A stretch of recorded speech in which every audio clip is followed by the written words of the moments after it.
संत की बात चारों युगों में कभी टलती नहीं।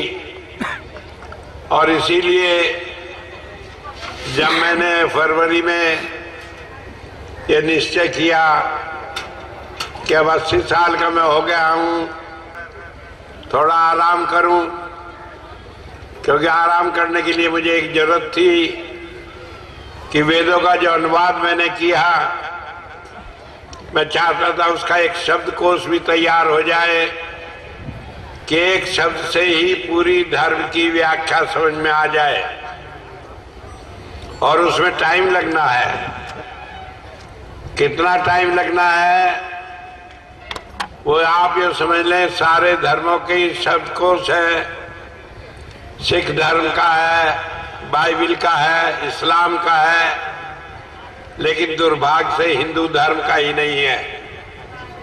कारण यह है, हिंदू धर्म में महात्मा तो बहुत है, लेकिन अपने भोजन के बनाने वाले, अपनी तंदुरुस्ती बनाने वाले, और मैं क्या कहूं, दुर्भाग्य से मैं भी उन्हीं में से एक हूं। तो इसलिए उन्होंने कभी धर्म की परवाह ही नहीं की, इसलिए हम वो शब्दकोश नहीं बना पाए। लेकिन अब मैं बनाने की तैयारी कर रहा था, तभी एक बात, एक कठिनाई, एक दिक्कत हमारे सामने आ गई। क्योंकि हुजूर संत कृपाल सिंह जी महाराज कहा करते थे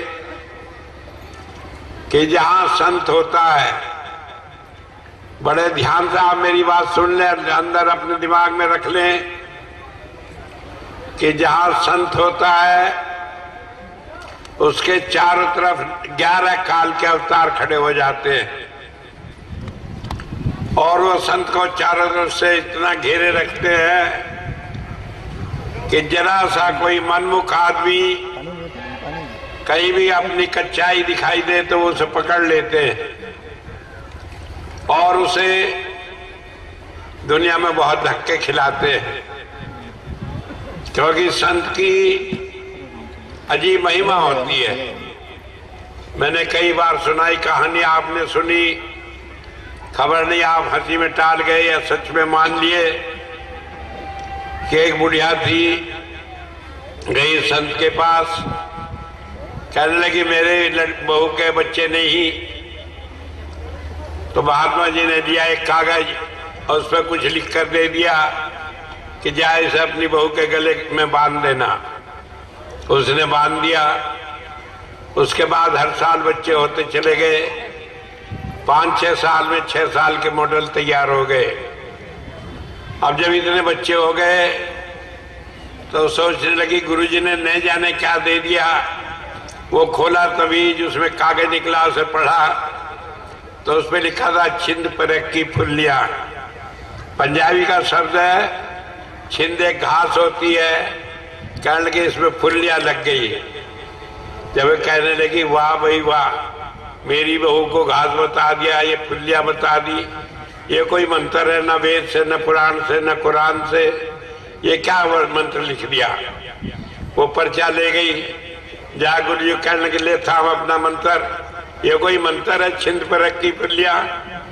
जब ये बात कही तो गुरु जी कहने लगे फुल्लियां फुल्लियां, ना फुल्लिया तो ना फुल्लिया सही। अगर ये नहीं फुल्ली तो जा, नहीं फुल्ली और झगड़ा क्या, मुझे कोई लेना देना नहीं। अब वो घर आई तो देखे सारे बच्चे ही मरे पड़े। कहने लगे तो बिगड़ गया काम, ये तो सारी ना फुल्लियां हो गई। जब ये हुई तो उसकी समझ में आई, रोती गाती फिर पहुंची, फिर हाथ पैर जोड़े तो उन्होंने कह दिया अच्छा जा ठीक हो जाएगा। मैं आपको जब बात कहता हूं तो उसके गहराई में एक बात है। संत जो बात कहता है मालूम पड़ता है कि खबर नहीं सुनी कि नहीं सुनी, लेकिन वो हमारे मुंह से बात निकलने से पहले ही सुन लेता है। वो ये भी जान लेता है कि आज से इतने समय बाद हम क्या कहेंगे, क्या करेंगे, क्या सोचेंगे। और इसीलिए वो सारी दुनिया को संभाल के रहता है। कई आदमी कहते हैं हमारी क्या संभाल हो रही है। हम नहीं जानते कि कितने बड़े कर्मों को काट कर वो छोटी छोटी बातों में निभाकर हमें बचा लेता है।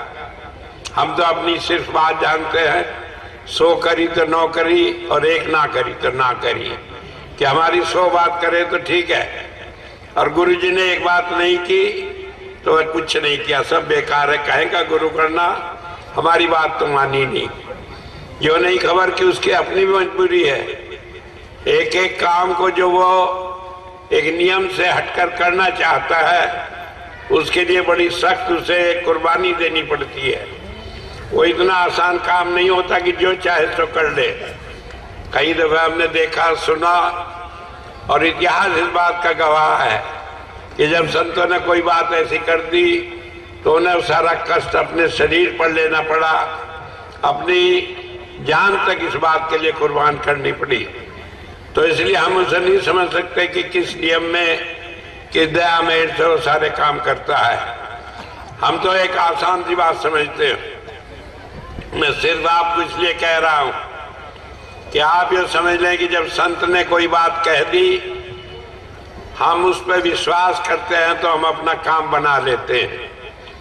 हम उस पर विश्वास नहीं करते तो हम अपना काम बिगाड़ लेते हैं। संत का हम कुछ नहीं बिगाड़ते, ना हम उसे कुछ देते न लेते, वो तो हम अपना काम बनाते बिगाड़ते हैं। मैंने जब शुरू में काम लिया, हुजूर ने मुझे कहा कि ये करना ही पड़ेगा, तो मैं आदमी ठहरा हिसाब किताबी। मैंने कहा कि मेरी शर्त है, मानो तो मैं करूंगा। जैसे बच्चा होता है, अपने माँ बाप पे जोर होता है, तो एक बात उसमें मैंने रखी थी कि जो मेरे साथ जुड़ा रहेगा उसे मोक्ष मिलेगा। इस बात की परवाह नहीं कि उसने क्या किया क्या नहीं किया। हुजूर ने कहा ये ठीक है, और इस बात को मैं अनेक बार दोहराता आया हूं।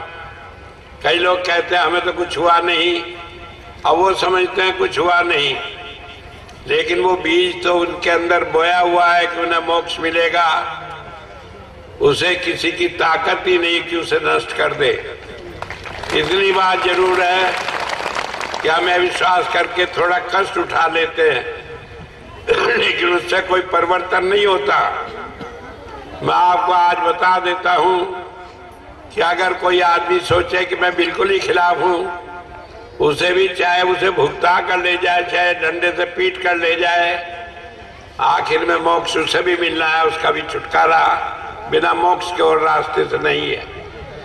मैं आपको इसलिए कह रहा हूं कि आपको सिर्फ एक बात करनी है, और वो बात क्या करनी है, आप अपने गुरु पर विश्वास बनाए रखें। अगर आपका विश्वास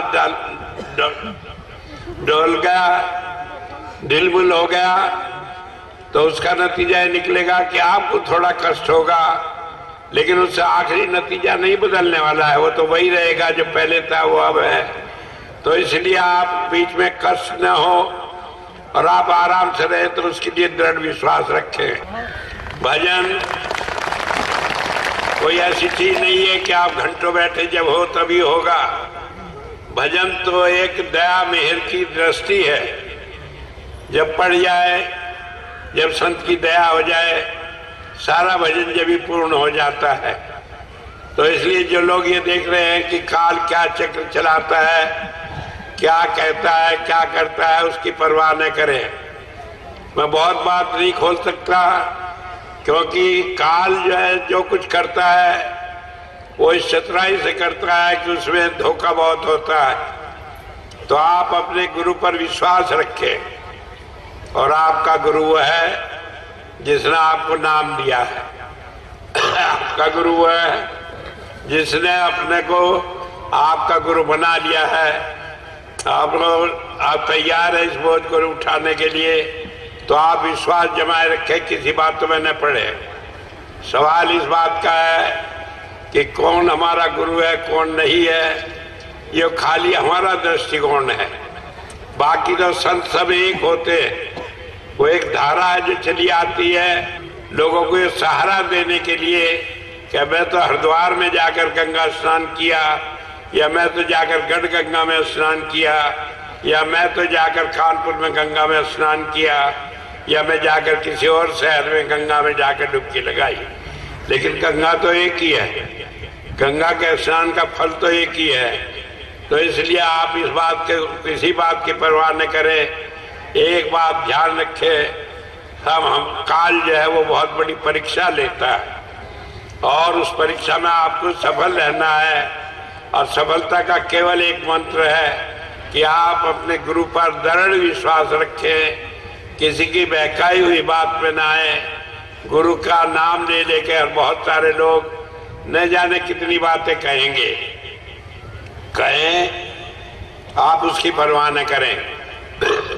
आपको तो केवल एक बात करनी है कि आप आंख मूंद कर अंदर जाएं, 5 बार शब्द का जाप करें, फिर जो सही होगा वो अपने आप चलेगा, आपको सोचने की जरूरत नहीं। और अगर आपने या किसी और ने धोखा किया भी तो उसका नतीजा वो खुद देखेगा।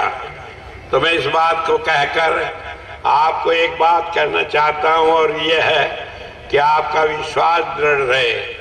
महाराज जी कहा करते थे कि सारी दुनिया पिस रही है 2 पाठों के बीच में, लेकिन जो दाना किल्ली के साथ लगा है वो बचा रहता है, वो पिसता नहीं।